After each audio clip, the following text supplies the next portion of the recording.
And we are live on the Metal Voice, returning guest, one of my favorite guests, Brian Slagel, CEO of Metal Blade Records. How you doing today, Brian? Good, thanks. Thanks for having me on again. Always fun. You know what I love about you? You're a CEO of a company and you have a passion for everything about your own creation or your record label. There's just, you don't get that. You have in the rest of the world, they're CEOs, I don't know, if like, let's say toothpaste. Do they really, really love and have a passion for toothpaste? No. But that was a Yeah, poor right. example, but you know what I'm saying. Yeah, I'm a music fan, so I'm lucky enough to be able to do this as a job too. Okay, so today we're going to be talking about Fatal Portrait and Abigail. These are the first two albums off the King Diamond discography. He left the Mercyful Fate. Here you go. They're available on Metal Blade. Even though this one is not Metal Blade, you could still get it on Metal Blade because I couldn't find my Metal Blade version.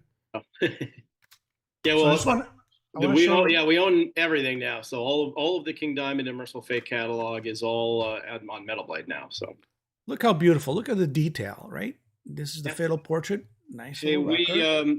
yeah, I mean everybody that works at the label are all fans like me. So we always, when we do these reissues, try to do as good a job as we humanly can. Look at that. Beautiful. Beautiful. I'm just showing, I'm like Vanna White here. Yeah, yeah, Beautiful. it's good stuff. All of Beautiful. those came out really cool. When you did Fatal Portrait, and it was released originally in 1986, I believe February, but when Metal Blade sort of reissued these suckers, what did you do different? Maybe I should ask you about the last reissue. What did you do different in the sound? Did you go right to the masters, or what did you do? Well, yeah. There's been so many reissues that it's Yeah, hard to yeah. remember. But the current ones and the current ones that exist, um, both physical and This one. also on all the streaming services. So we initially did like a remaster kind of version that King wanted to do. So we kind of did those. And King really eventually, when we came back and kind of redid it again, he was like, I really just want to go back to the original sounds of the records, the original Yes. way it sounded. Because as cool as the remasterings were, it just, for him, it just didn't sound right like the early stuff did. So all the stuff now that's, like I said, up on all streaming and any of the physical stuff you buy now, whether it's a CD or vinyl or whatever, that'll be what basically the original sound of the record. Okay. I'm assuming that's where they take the mixed masters and they sort of convert that to digital. I would think that's what they're doing. Yeah, so the process now is, yeah, back in the 80s, obviously everything was on tape, and then you have to, when you convert it into something else, you're essentially converting them into numbers, which is always a tricky process because you're taking something on tape and converting it digitally into numbers. So that can change the sound a lot. And with the technology now, we were talking about remastering, you can go in and really change the way that it sounds and make it a little louder or however you want to do it. And we kind of said we've done that a couple of times, and Roadrunner did that quite a few times without King's Yeah. approval. So I think one of the first things we did when we were reissuing all the records was we got what we got from Roadrunner and did the sound from there. But then King was like, "Hey, can we go back to the original sound?" So we did some digging and were able to get the original tapes and kind of get to what he wanted to do. And ultimately, I think that's what the fans liked as well. Yeah, I got to say, I really do like the last reissue. And this is the last one. It's a little more bass heavy instead of that sort of like too thin and trebly. But this is Yep. a really good mix Yeah, or a like I said, good. with the technology now, you're trying to make it sound as good as possible and as close to the originals as you can. Mm. All right, let's get into these albums. And just so everybody knows, the reason why I'm asking Brian is because I'm getting excited about the tour that's going to happen with King Diamond. Night Demon and Overkill will be supporting King Diamond and his band. They're starting their tour in Mexico in October and all through November and December. I'm not sure about the last few weeks of December, but into December, they're going on tour in North America. There's some Canadian dates and, of course, a bunch of US dates. In the link of this video, or actually in the text of this video, you can see all the dates and you could click on the link for tickets. Yes, I got the the tickets business are right out of the available way. now. All right. Band breaks up. Merciful Fate, the famous story that King has spoken of for many years, is Hank. He's just they've done Don't Break the Oath. The band is getting big. Hank is not wearing the traditional leathers on stage. King comes to the table with the 4 or 5 songs for the next Mercyful Fate album after Don't Break the Oath, and Hank kind of shows him maybe more accessible or pop-oriented songs. That's where King says, I'm calling it quits, and I'm going to start my new band with a new management, a new contract, and I'm going to call it King Diamond. Anything you want to add, Brian? Yeah, it's so obviously, I was heavily involved with the reformation of Mercyful Fate in the 90s because, okay. Here you have these 2 iconic records that they put out, right? That really did a lot to change the landscape of metal. And if you talk to any band, obviously Metallica is very famous, but, any metal band that, grew up listening to records at that time and even later, just so influenced by those first 2 records. And then for the band to just go away was shocking to me, number one, as a fan. And number 2, just as somebody that was really into the band, like, wait, they did these iconic records, and even before that, like the early demos and the EP and everything were just so mind-blowingly amazing. I always was like, that's so weird. And I heard King told the story, and I knew the story, but I didn't know really any of the guys very well. So when we went back and started to talk to Mercyful Fate about reforming in the 90s, I obviously became good friends with all those guys. And I remember talking to Hank. I go, dude, because when Mercyful Fate played in LA, the only time they played on the second album tour when they came to the US. And I'd seen photos of it before, but Hank was like wearing mostly white with pink leg warmers. And I was, and look, they were still amazing, but I was like, what on earth was this? So you could kind of see it even before it happened. Like, that was just really weird. And then, heard the whole thing about I want to be more commercial. And I asked Hank about that. I go, what was going on? He's like, you know what? I don't know. I just had a lot of other people influencing me and telling me what I should be doing and yada, yada. And I just started listening to them. And that was probably not the smartest thing to do at the time. So, but luckily we righted the wrong and were able to get the band reformed, and it's just amazing they're still around to this day, touring. But obviously King had to do something. King wanted to keep doing the heavy stuff, so he started the solo band, and yeah, and the rest is kind of history from there. Although, it's interesting, like Fatal Portrait is a really good record, obviously. Mm-hmm. But I don't know that he really quite found his groove, obviously, until the follow up, which we'll get to at some point. But it's a good record. But it's definitely, and I've talked to King a little bit about this. I think that he wanted it to be separate and different from what Mercyful Fate was doing. So clearly, I think he's trying to go in a little bit of a different direction than just being a copycat of what he'd done in Mercyful Fate. So you can kind of tell with the vibe of the record, still really heavy. There's a lot of the theatrical stuff comes in, like the opening, the candle, that classic, opening. And, you start seeing more of that stuff that wasn't necessarily happening with Mercyful Fate.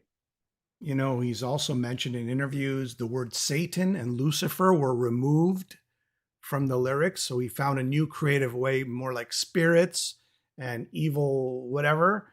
And I think that was a conscious thing by King, because I guess he was getting a lot of flack. And we should also mention the Filthy 15. Mercyful Fate was on the list, and their popularity just kind of exploded after that. Yeah, I mean, that was the really funny thing about that whole PMRC and the parental advisory stickers and everything. All that really did was the complete opposite of what they were trying to do, which it just made all of those bands much more popular and gave them nationwide notoriety. And it became like anytime kids would see that parental advisory sticker on an album or a CD, they're like, I gotta buy that. So it really did the complete opposite of what they're trying to do. But that the whole censorship thing was really not cool. And I wasn't involved with King at the time when that stuff was being made, but I would imagine somebody from the label, the corporate people, said, hey, you got to be careful what you're saying, blah, blah, blah. Hence the little bit of a change in the lyrics. Yeah, they originally had Roy Constantine as the first guitarist. He lasted about a week after they realized he just didn't fit. Then Mickey calls Mickey D, the drummer who replaced Kim Raz, got his friend Andy LaRock. I think Andy just dropped an interview I did with Andy. He just drops everything. He goes over to the studio. He plays dressed in white, and you got the gig, right? And he calls up his boss. I quit, and then he hangs up the phone, and that's that. And the rest is history. Unless you could add to that.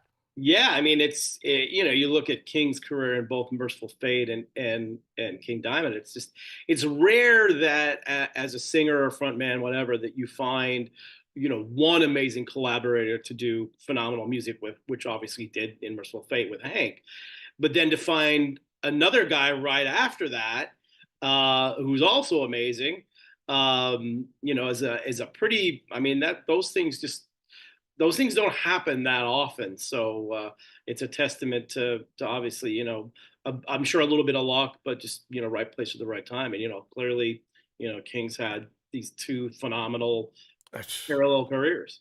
Amazing. And then go ahead. Just real quick too. I just want to mention, like, Andy's like one of the nicest human beings ever too. Yes, absolutely. Talented. He's got his own Sonic Train Studios.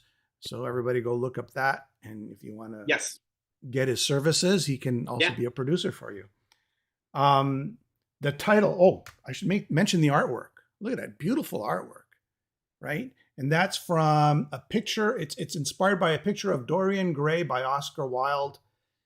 And the story, and again, the whole story is tricky, but basically a portrait was painted of Molly.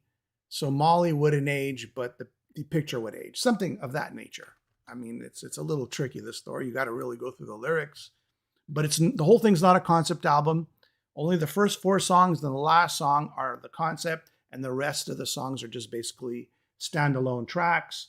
When you think of this album, I know you said that he didn't really find his groove yet, but where does it sit today? Like when you first heard it compared to today, how do you feel about the album? I mean, like with a lot of things, I think that, when you're listening to it when it first comes out and you're, just from me, I'm just talking me as a fan. Mm-hmm. And, it's coming from, Mercyful Fate, which was this legendary, amazing band that was, so incredible. And this record comes out, solo record, and I liked it a lot. It's very good. But I guess I was maybe expecting more from it just because, where it had gone before. But I also understand from King's perspective, you just don't want to do, Mercyful Fate Part 3 or whatever, Part 4, whatever it would be. Yeah. So he's trying to find his own footing as a solo artist. So, but you can see now, years later, going back and listening to it, I mean, it's a great record. There's a lot of amazing songs on there. And you can kind of feel like, okay, I see now, seeing, having so many King Diamond records come after that, you can see now, like, what he was trying to do, where he's trying to go as a soloist. So just really trying to find his footing, I think, a little bit. And, same thing with Andy coming into the band. And I mean, Mickey D's great drummer. I mean, a lot of really great musicians there. But I like the record a lot. I go through these things where I fly a lot. So I'm usually on the plane listening to music. Mm-hmm.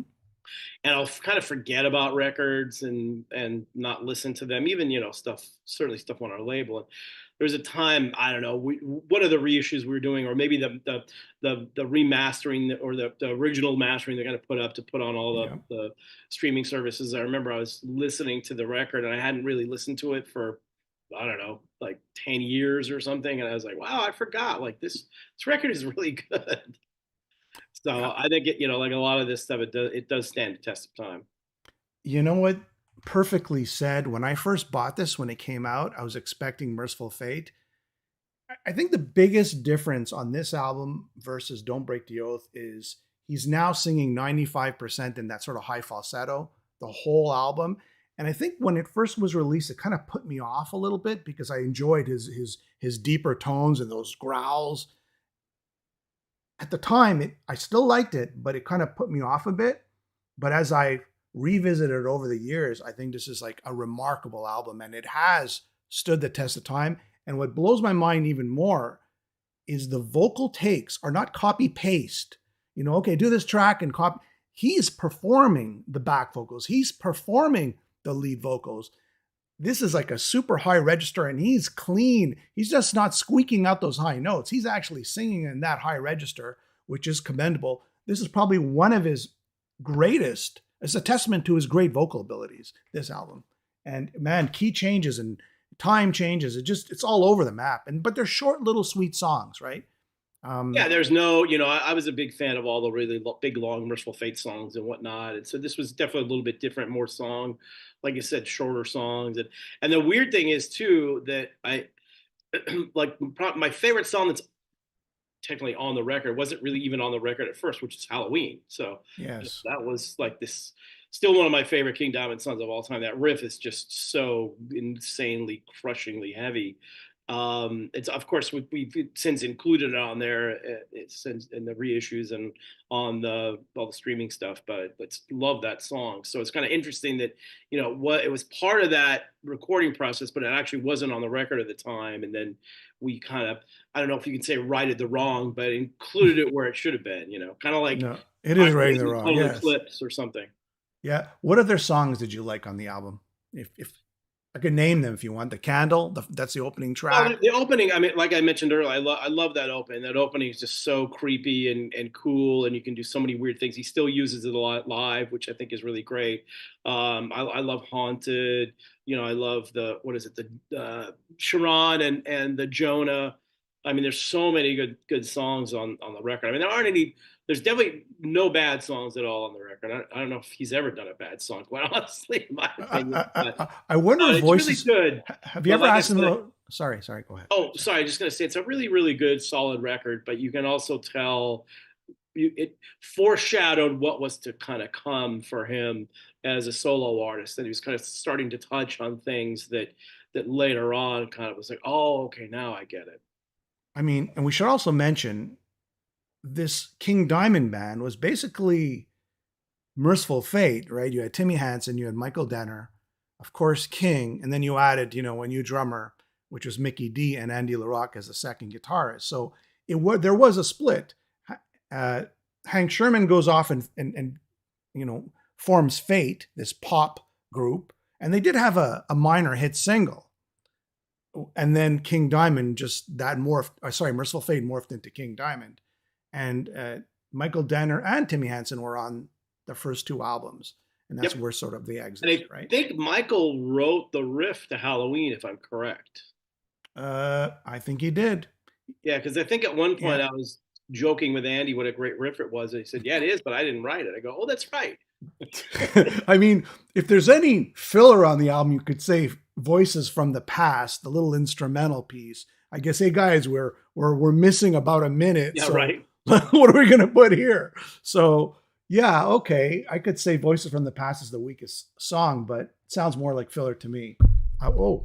Yeah, some of those little interludes are like that, where they just put them on there for whatever reason. It's like a last minute sort of thing. But it's interesting because he doesn't play a whole lot of stuff.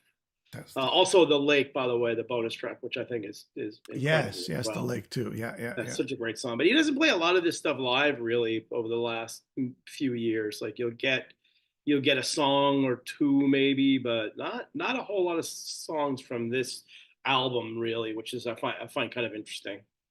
You know what he's done a lot of on this album, at least from guitar perspective, maybe not so much King, but the guitarist, a lot of guitar breaks. Like, the song is going and a little guitar break goes back to the song. The song keeps going, then another guitar break or an acoustic guitar break. You just have little tiny breaks. They don't go off for a minute like something of Dream Theater, virtuoso sort of going off a tangent. They're just little breaks here and there. The songs are short, concise, to the point, and the singing, like I mentioned, is just off the charts, literally off the charts. Yeah, and look, it's King's first solo album, to be honest with you, even though it's kind of a Mercyful Fate thing. So I think that King took it upon himself to be like, okay, well, this is going to be my thing now, and I want to experiment by doing all these different vocal things. And you can definitely hear that. It's a much more elaborate vocals, like you mentioned, with all the backgrounds and the harmonies and stuff that you didn't really see a whole lot of with Merciful Fate. Here you definitely see a ton of that, and then obviously again foreshadowing what's to come for all these King Diamond records that came after it, basically. A very good point you just made. There is like, this is like Merciful Fate meets Queen in terms of back Yeah, vocals. right. There's multi vocals happening, multi harmonies, 4-part harmonies happening throughout. And not only is he singing the songs, but he's using his voice sort of like a keyboard in the ahs and the oohs. And there's a lot of digital effects there. And that's why the album is very atmospheric, right? Yep. Damien says, "What are you talking about, Brian? Halloween was on the first pressing." You know what?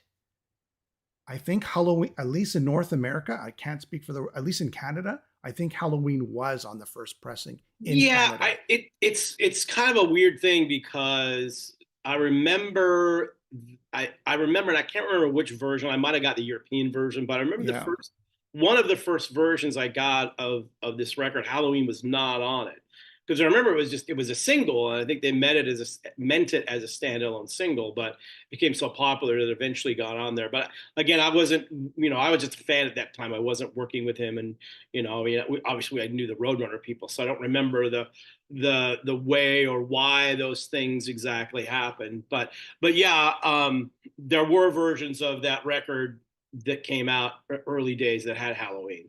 But I Yeah. know I have one of the early ones where it wasn't on there. Yeah. And I could tell you that I had the Fatal Portrait. Halloween was on it in Canada on the first pressing, but I can't speak for the rest of the world. And I think you I'll have may to be go look right, at it. but I I mean, think you may be right. I could be wrong because it was a long time ago. The But lake the lake definitely was not on any of the yeah, first pressings. but I do remember I have some version of it where Halloween wasn't on it. So Possibly. I mean, back then people were interchanging, songs and albums, and different countries meant different things.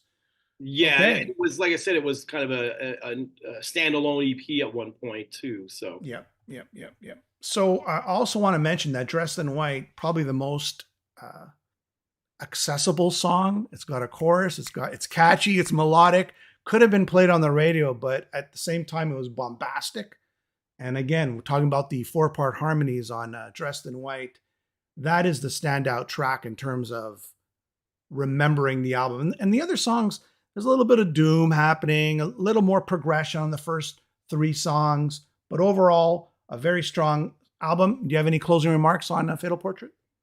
yeah, I mean, look, another classic King Diamond record, and again, it's always interesting, first albums, especially by a by somebody who left a band to do something solo wise, are always really interesting because they generally, as I said a bunch here, kind of foreshadow what's to come, and they're finding their feet and everything. And that's kind of the way the record was. But I love the production, which I thought was really good because as amazing as Merciful Fate was and stuff, I wasn't in love with some of the production of those first couple of Mercy records, especially Don't Break the Oath at times, where this one I felt was a lot thicker, heavier kind of overall production.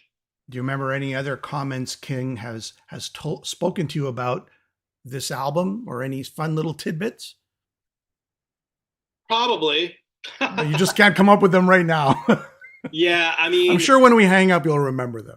yeah, I mean, I've had, King, if you don't know, King loves to talk. So you get him started on something, and I know we've had conversations somewhere, specifically about this record, and there's probably a ton of amazing stories that I've been told that I just, I can't remember off the top of my head. But and again, I came in much later. Like I said, I was a fan at the Yeah. time, but we didn't start working with him until much later, and then all of that stuff. So uh, there you go.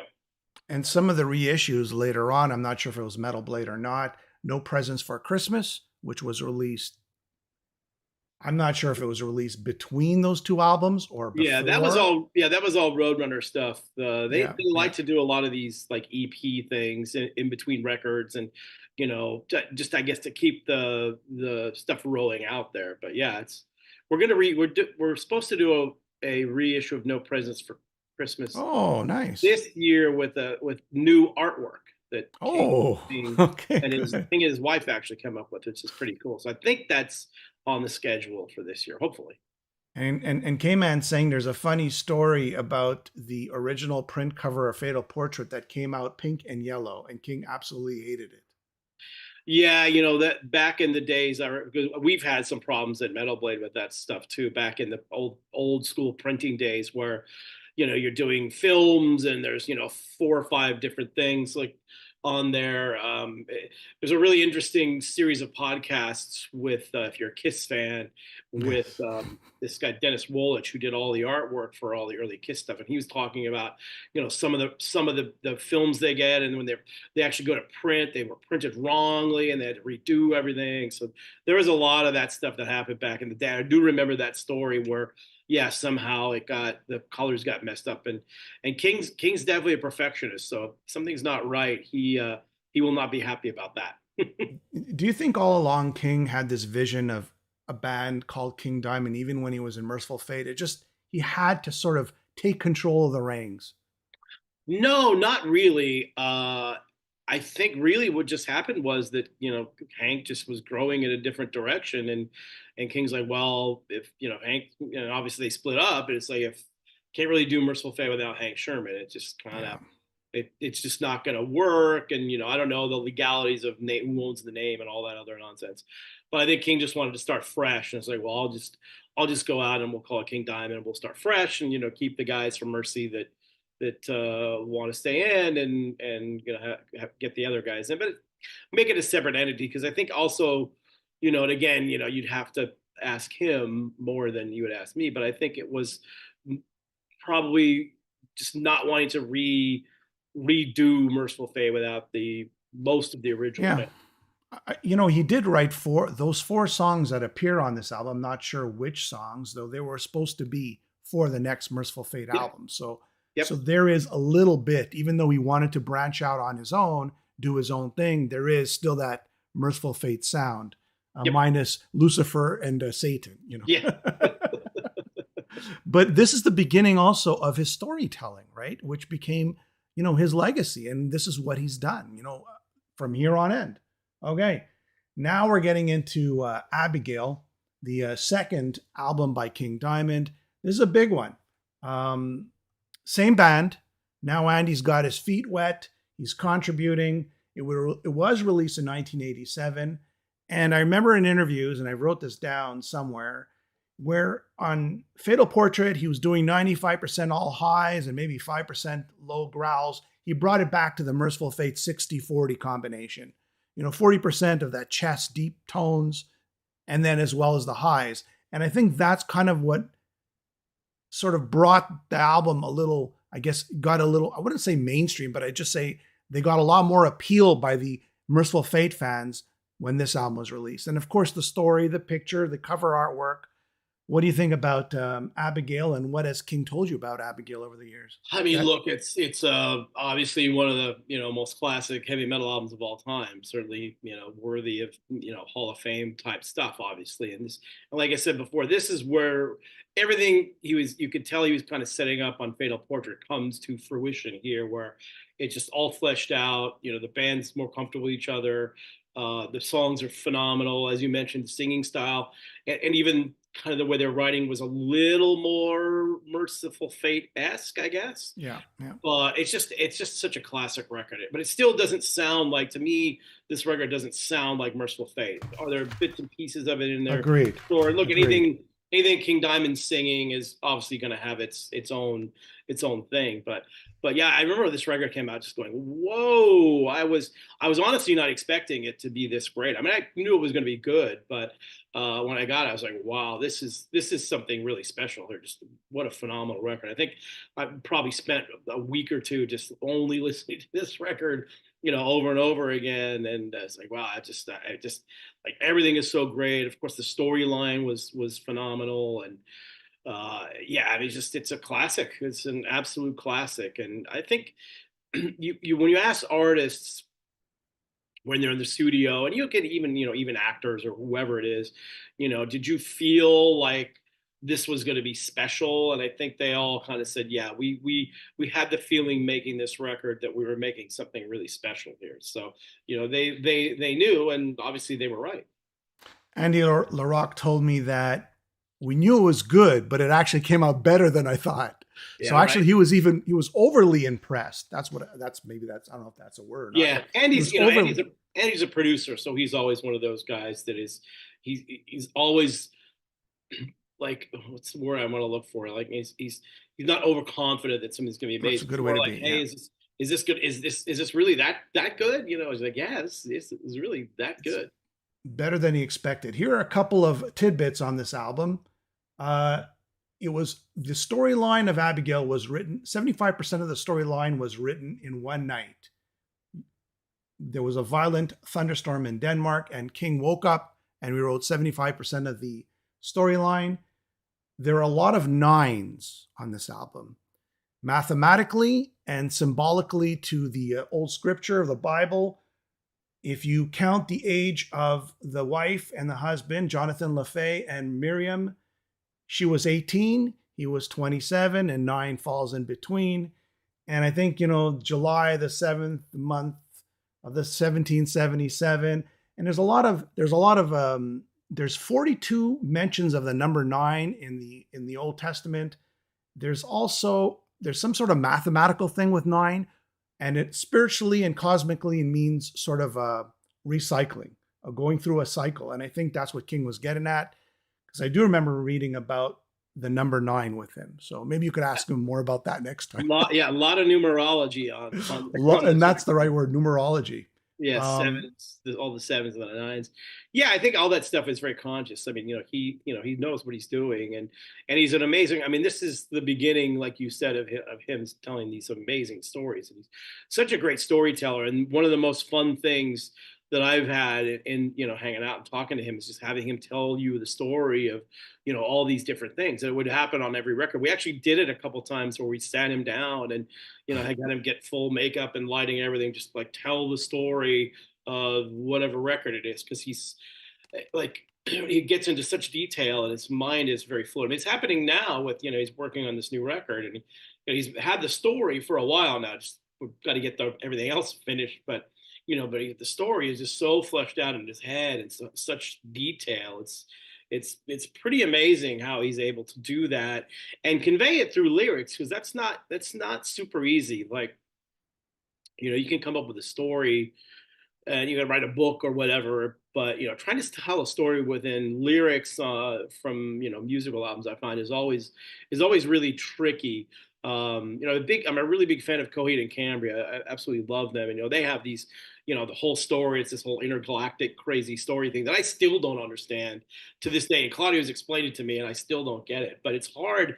It's hard to really get that get those stories when you're having to do it in lyrical or poetic form, I guess, because you have to follow those rules, right? You have to sing them and rhyming and all this sort of stuff. But this record is just so you kind of feel yourself drawn back to that time, and you can see the characters, people falling down stairs and all this sort of stuff. It's interesting because 1987, if you really go back to 1987, thrash was taken off, right? Hair metal was taken off. King Diamond, if you really listen to it's proggy thrash. That's what he's doing with vocal gymnastics. That's his whole. There's no verse, chorus, verse on this album, and that's why you're listening to it constantly, because all the greatest albums require multiple listens, and when you do listen, you discover new things. And I would say most prog albums you really have to listen to many multiple listens to truly grasp how great they truly are. Yeah, 100%. I mean, Iron Maiden is my favorite band of all time, and their records. Like I remember when Power Slave came out, it was amazing, but it took me a while to figure out what there's so much going on that record, and but that's what I love, the progressive stuff. I love long songs. Give me a 13-minute long Iron Maiden song. I love it, love it, love it. My friend Kerry King will disagree with me wholeheartedly, but we had those debates. But yeah, I love that stuff, and I love it. Yeah, like you said, the progressive stuff where you have to listen to stuff over and over again. But there's nothing really super long on this. I guess the Black Horseman's probably the longest one, but it really is kind of solidifying what the King Diamond Band was all about. and just, I mean, everything on this, it's one of those records where just everything goes perfectly, right? The production is amazing, the song structure and the songwriting is amazing. Obviously the storyline is incredible. The artwork is iconic. Just everything that went along with it. It's like one of those records where, like, well, it's great because there's not a bad piece of any of it. It's funny and ironic in a sense. I'm not sure if this album has. Yeah, it does. So I had an interview with Michael Denner a few years ago, and I asked him, well, why'd you quit King Diamond? Why'd you leave the band? He goes, well, I couldn't really grasp dressing up like the rest of them, because it was the 80s. There was a lot of hairspray, big hair, and even though the music didn't fit with that 80s sound, they said, okay, if we can't fit the music, maybe we'll fit, the clothing and the image, minus King, of course.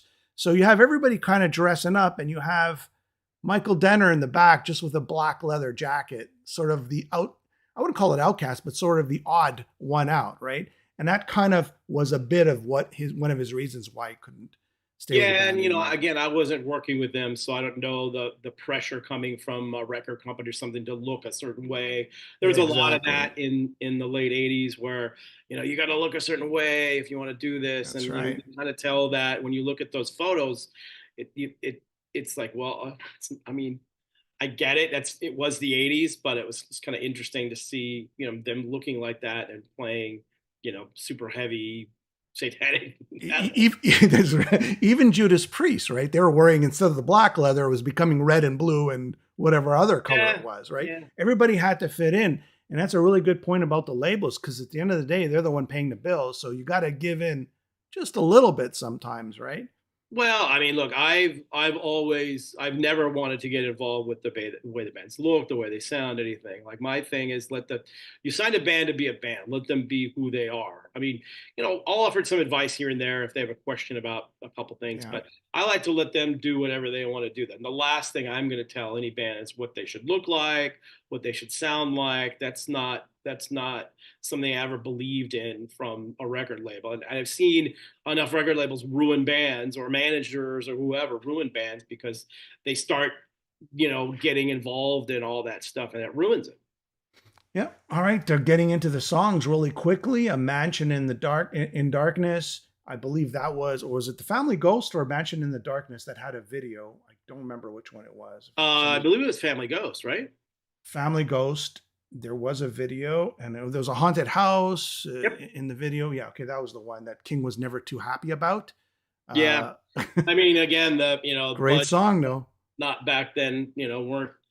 I mean, it was just kind of the beginning of all the video stuff with, once Headbangers Ball came in, right around that same time. But Yeah. Yeah. Family Ghost.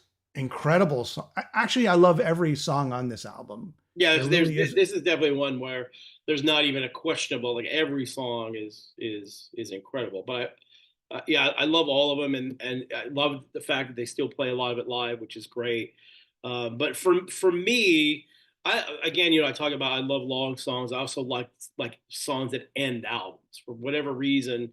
Those seem to be very important to me, and end up being some of my favorite songs. My favorite song of all time is "Hallowed Be Thy Name" by Iron Maiden, which of course ends "Number of the Yeah. Beast." Yeah. And my favorite King Diamond song of all time is "The Black Horseman," which obviously ends this record, and kind of ends his live shows now too, at least before an encore comes. And it just such that song, just the atmosphere of it, the music, obviously they're wrapping up this crazy story, and goodbye and all this stuff. It's amazing what you So just amazing. said. Most concept albums leave you kind of hanging at the end, but Black Horseman seems to close things off. Mind you, there's Abigail 2 coming up, a decade after that, right? But it's a beautiful song. It's 7 minutes long, and it ends the album perfectly. And I agree with you. Yeah, and it really does wrap up the story, which I think was, as you mentioned, they get a lot of times. Yeah, you don't get that wrap up of anything a lot of times, or they leave you hanging. But this was a pretty good wrap up, and just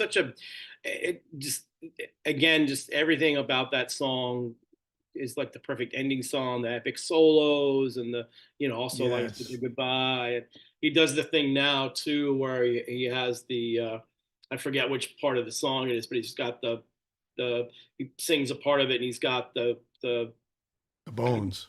bone mic, Bone mic. like Yeah. a regular cross, and Yeah. then Yeah. he does the whole, turning it upside down, which is like my favorite part of his show, actually. It's just so cool. But and it's fun when the times he's gone out and played the record in its entirety too, which is really awesome. Yeah. Which was released a few years back, right? Yeah, The he's done it a live. couple times, but they did it, yeah, a few years back, and there's all sorts of footage and stuff of that now, which, yeah, it's cool. Another great song is Abigail because that has a slow groove and it's very melodic, and that's where he's really using both his voices, but he's creating a melody with both his voices. So if you listen back to it, it's got a nice slow groove, and that's accessible. And Omens, Deadly Omens, that's another accessible song, but still very complicated, short but complicated and proggy.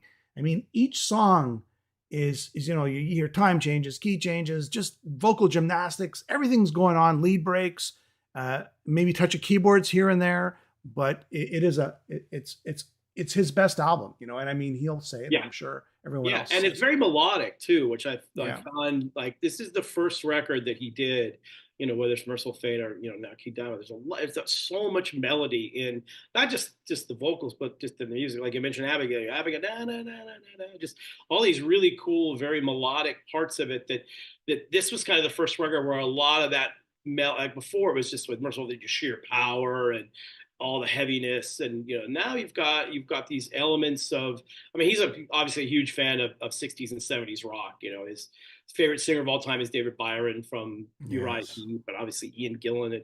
But this record kind of brought in a lot of that 70s kind of, Deep Purple, Thin Lizzy, all these bands that he grew up listening to, kind of brought that vibe in a little bit more than maybe he had done with some of the other stuff. I really like that because same thing. I'm a huge fan of all those 70s bands, and you kind of felt a lot of that melody and even just kind of a little bit of the vibe of that stuff in this record, more than I thought he had done before. I agree with you, and I also believe there's an element of thrash in there. Yeah. It's sort of that constant sort of thrash, rhythm guitar that's persistent throughout the whole album. So you got the 70s, you got the thrash element, and you got those, monstrous vocals, the highs and the lows.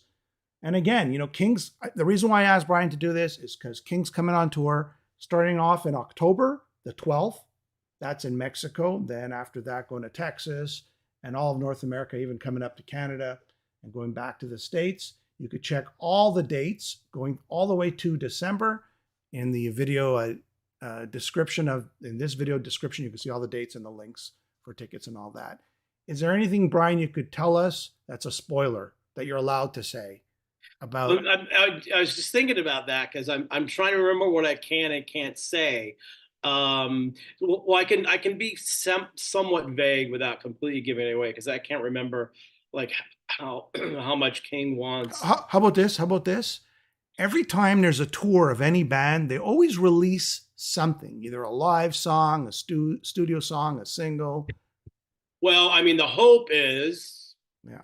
that we've got something new to release before the tour, but that's really up to them getting it finished and recorded. So that's the hope. I wish I could tell you right now it's going to happen. We hope it's going to happen. So that's the hope. But I will tell you though that obviously he's known for, especially in the last like 10, 15 years, for having these elaborate stage shows for both Mercyful Fate and King Diamond. And some of the things that he's attempting to do on this tour, just stage and production wise, I don't think anybody's ever done before. So it's, I've talked to, he's, kind of told me about what they're doing and how they're going to do it and all these different concepts. And it's really, I'm pretty sure it looks like they're going to pull it all together to be able to do all this stuff. So it's going to be, I think, and for him, I think it's expected now that, you need to see something over the top production wise, because that's kind of, he set that bar, however long ago when after they played that Sweden Rock Festival and kind of his first comeback after the heart attack. And ever since then, they constantly raising the bar production wise, and this one's going to be, there's some pretty insane stuff that's going to go on production wise. So I can't give you the details, but I can tell you it's going to be more than likely something you've probably never seen before, Oh, I like that. certainly on this level. He did mention in interviews or interview maybe 6 months ago that we're going to have a tour in the fall and we're going to have the new album come out in the fall. But you're saying maybe that's not going to happen, or Yeah, I mean, no, album's definitely not going to be out in the fall. okay. I can tell you. Like I said, we're hoping that we'll get a song or two, and Yes, then the record will come out. Hopefully fairly shortly after that. It just, yeah, it takes time. And art takes time. You can't, and it's so much different now. Like before, when you're in a recording studio, you're there for like a month, and that's it. You get what you get, right? So now, everybody's got their own studios and they can kind of go at their own pace, and, you've got real life involved in everything. So it takes a little bit longer these days because they have the time, they have the time and they want to make it as good as they can. So, but I know that King's concentrating right now heavily on getting some of this stuff done. And like I said, the hope, knock on wood, is that we'll have one of these songs before the tour starts, or at least during the tour. it's interesting. The Tragically Hip in Canada back in the day, they built their own studio and they thought, okay, if we build our own studio, we could create that masterpiece we've always wanted. And what happens is, because you have the leisure of having your own studio at your fingertips, it takes forever to put out an album. You're not sort of making a deadline for yourself and cranking it out. So you keep changing stuff. And as time changes and years go by, what you liked a year ago is not necessarily what you like today. So Yeah, that 100%. And also just, technology changes so much. that Like, too. you get in the studio and you've got everything set up, and then a new thing comes out, you got to introduce that into the studio. And yeah, it's quite the process. It's why, there's two different ways of doing records these days for bands. I mean, look, it's awesome to have home studios, and it makes it a lot Of easier, course. especially if you got kids and all that sort of stuff, which like King does. It just makes it a lot easier for him to be able to work from home. But then other bands like a Mart, they want to go into a studio and record. It just depends on your mindset. But I do know that King's working on a whole lot of stuff, and I will say that between King Diamond and Mercyful Fate, the next couple of years there should be a lot of new music from both. I think so. Well, I guess that's the last question. The spoiler on Merciful Fate. I guess they spoke about, or King spoke about, an album, and then a Merciful Fate EP or album. I'm not quite sure, and then another part two of the same album, right? Yeah, I So think that the long term, we're kind of going back to the 90s where we had both King and Merciful Fate, and they were kind of rotate: King Diamond album, Merciful Fate album, King Diamond album, Merciful Fate album. So I think where we're at now is obviously King's doing this tour, so there'll be a King Diamond record at some point in the next 6, 8 months, I think, something like that, hopefully. And then and then he'll go, do Europe and everything else. And then once that's done, then there'll be a Mercy record, and that will come out, and then they'll do a whole tour supporting that. So they'll gonna be a busy time frame for King over the next little time, but he's ready for it. all So, and right, good, good. that last Merciful Fate tour is awesome too. Amazing. It was amazing. They played a smaller arena where we are, and the Bell Center, Yep. and wow, it was incredible. We had Creator opening up. It was a great show. Yeah. And this show, again, get your tickets if you haven't gotten your tickets. October 12th, the tour kicks off. North America, Mexico first, then US and Canada. That's about it, unless there's something you want to plug, Brian. Is there anything coming up that you'd like to plug? It doesn't have to be Merciful Fate or King Diamond. Just go to metalblade.com. There's all sorts of stuff up there, so Okay. you can check it out. We're doing a lot of reissues. Like we just reissued a couple Albert State records, and there's a whole bunch of stuff. So just go there. Okay. Just go there. Go there and go crazy. All right. Thank you for your time today. Thanks, man.